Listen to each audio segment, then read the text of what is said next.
ఈ కవిత్వం గురించి ఏదో ఇట్లాగా ఆవిష్కరణలు పెట్టుకొని పొగిడించుకోవడం అనేది ఒక రకంగా కొంత ఇబ్బందికరమే. ఎప్పుడో నేను 2018లో బాయికింక మీద ఊరవిష్ట అనేటువంటి ఒక పుస్తకాన్ని 2015లో, ఆ తర్వాత నేను పుస్తకావిష్కరణ ఇట్లాగా సభల్లో పెట్టలేదు. మధ్యలో 3-4 పుస్తకాలు వచ్చినాయి. ఇది 2025లో ఇట్లాగా పెట్టిన. అయితే ఏదేమైనా సరే మన సమాజంలో ఒకటి బాగా తక్కువగా ఉన్నది అనిపిస్తున్నది. ఏమిటది అంటే భక్తి ఉన్నంతగా చదువు, జ్ఞానము, సాహిత్యం పట్ల ఒక ఎరుక అనేది లేదు. అంటే చాలా అభివృద్ధి చెందినటువంటి దేశాలని మనం ఏవైతే చెప్పుకుంటున్నామో, మన పిల్లలందరినీ అమెరికా లాంటి దేశాలకు పంపిస్తున్నామో, అట్లాంటి దేశాల్లో ప్రతి ఇంటిలో ఒక గ్రంథాలయం, మంచి సాహిత్యాన్ని వాళ్ళు బాగా ఆదరిస్తారు. ఇప్పుడు వస్తున్నటువంటి జరుగుతున్నటువంటి అనేకమైనటువంటి వాటిని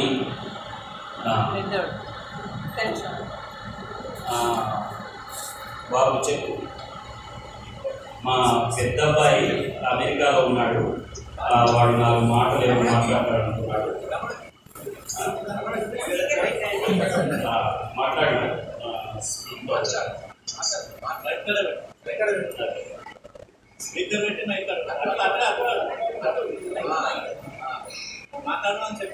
మాట్లాడినా వినిపిస్తా.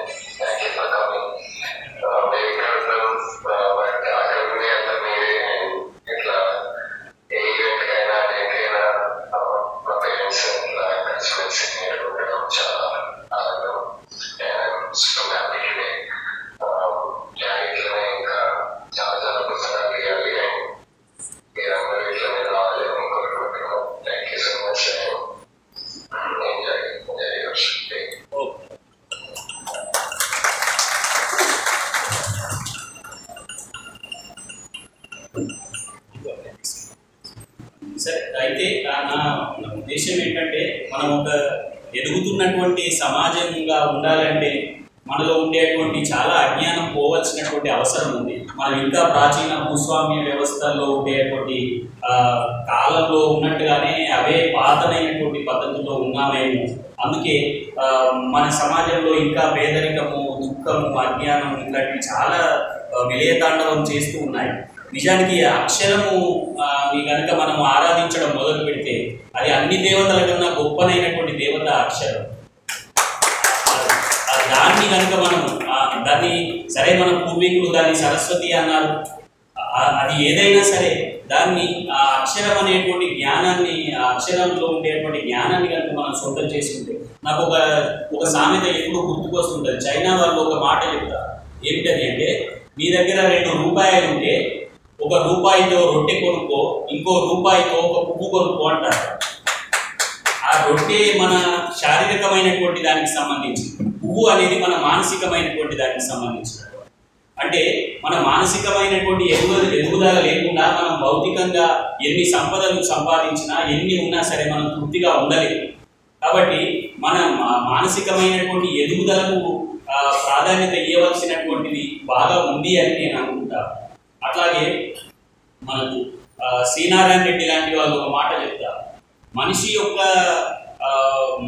మొత్తము అసలు ఇప్పటి వరకు మానవ పరిణామంలో చూసినట్టయితే మనిషి యొక్క ప్రగతి 3 రకాలుగా ఉన్నది. ఒకటి కళాత్మకమైనటువంటి చైతన్యము, ఒకటి ఆధ్యాత్మికమైనటువంటి చైతన్యము, మరొకటి జ్ఞానాత్మకమైనటువంటి చైతన్యం. ఈ 3 చైతన్యాలు ప్రతి మనిషిలో ఉండాలి. జ్ఞానాత్మకంగా మనం ఎదగాలి, కళాత్మకంగా ఎదగాలి, ఆధ్యాత్మికంగా కూడా ఎదగాలి. ఆధ్యాత్మికం అంటే నాకు నిరసన భావం లేదు. ఆధ్యాత్మికత అంటే ఏమిటి అనేది తెలుసుకోవాలి.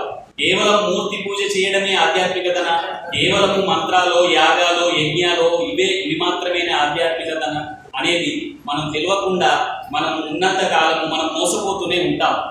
కేవలము ఏదో ఆశించి చేసేది ఏది కూడా ఆధ్యాత్మికత కాదు. ఆశించి చేసేది ఆధ్యాత్మికత కాదు. వరాల కోసం పూజలు చేసేది ఇదంతా ఏది ఆధ్యాత్మికత కాదు. మనిషిని ఒక మనిషిగా నిలిపేది ఆధ్యాత్మికత, మనిషిని మనిషిగా నిలిపేది కళాత్మకత, మనిషిగా నిలిపేది ఒక జ్ఞానాత్మకమైనటువంటి చైతన్యం.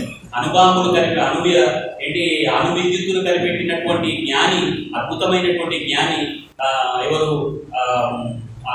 Thomas Alva Edison. అట్లాంటి వాళ్ళు గొప్ప ఉపకారం చేసి వెళ్ళినారు. మరి మనం ఏం చేస్తున్నాం అనేది ఆలోచించుకోవాల్సినటువంటి అవసరం. నేనేదో పెద్ద ఉపదేశాలు ఇవ్వడానికి కాదు, కానీ నా మనసులో ఇట్లాంటి ఆలోచనలు ఉన్నాయని చెప్పడానికి, తలపులో గుడ్డలు అని అనగానే నా తలపులో ఉన్నటువంటి విషయాలు ఏమిటో అందులో చెప్పిన ఒక 20-25 మంది గురించి నేను అందులో రాసినానంటే నా ఆత్మీయులైనటువంటి వాళ్ళు ఎంతో మంది నా కళ్ళ ముందే పోతున్నారు. వాళ్ళను చూసినప్పుడు, వాళ్ళ సింప్లిసిటీని చూసినప్పుడు మనం ఎక్కడ ఉన్నాం? మనకు అన్నీ ఉన్నాయి, లక్షల రూపాయల జీతాలు వస్తున్నాయి, మనం కార్లలో తిరుగుతున్నాం. కానీ వాళ్ళ ఉదయం ముందు మన ఉదయం ఏ పాటి? వాళ్ళు అన్ని కష్టాల్లో ఉన్నా సరే వాళ్ళు ఎంతో గొప్పగా బతికినారు, ఎవరిని మోసం చేయకుండా బతికినారు, వాళ్ళ శ్రమ మీద బతికినారు, నలుగురితో మంచి అనిపించుకొని బతికినారు. కానీ ఈనాడు మనకు మనమే ఒక సాలెగూడులాగా మనమే బందీలం అయిపోయి నలుగురిని పట్టించుకోక, సమాజాన్ని పట్టించుకోక మనం తీసుకొని పోయేదేమి ఏమీ లేదు. నిజానికి ఒక 10 పుస్తకాలు వేసినా నేను, ఈ 10 పుస్తకాలు వేస్తే నాకు ఒక 5 లక్షలు ఖర్చు అయి ఉండొచ్చు బహుశా, లేదంటే ఇంకో కొంత తక్కువ అయి ఉండొచ్చు. కానీ దీనివల్ల ఏమొస్తుంది అంటే ఏమీ రాదు. ఒక పువ్వును కొనుక్కుంటే ఏమొస్తుంది మనకు? ఒక అత్యద్భుతమైనటువంటి శాంతి, ఆనందం. కేవలము మనం అనుభవించే దాంట్లో మాత్రమే ఉండదు ఆనందం. మానసికంగా అత్యద్భుతమైనటువంటి విషయాలు ఉన్నాయి. మనం ప్రకృతి నుంచి చాలా నేర్చుకోవచ్చు. ఇట్లాంటి అనేకమైనటువంటి అంశాలు ఉన్నాయి ఇక్కడ. మరి ఇట్లాగా ఇట్లాంటి నాకు ఒక అవకాశాన్ని కలిగించింది సమాజం. నేను పర్సనల్ సోషల్ అనే ఒక మాట రాస్తున్నాను. నేను పర్సనల్గా ఒక వ్యక్తిగానే ఈ సమాజంలో ఉన్నానంటే ఈ సమాజం నాకు అట్లాంటి అవకాశాన్ని కలిగించింది.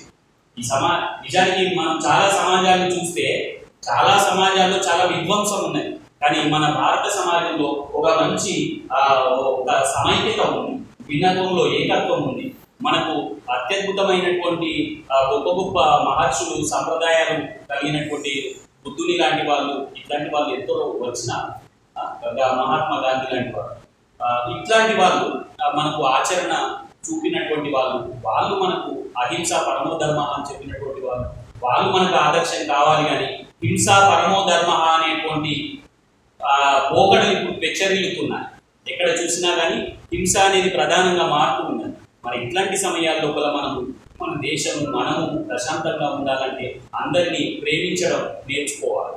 ప్రేమ, కరుణ, దయ అనే అత్యద్భుతమైనటువంటి గుణాలు. అవి లేకుండా మనం ఈ సమాజంలో మనలేదు.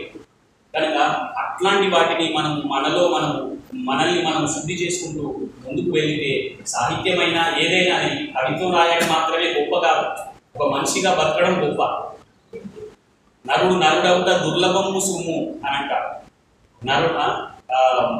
ప్రతిది సులభముగా సాధ్యపడదు లేదు. నరుడవుట దుర్లభము సుమ్ము అంటాడు గాలి. మరి ఒక మనిషిగా మారడమే గొప్ప విషయం.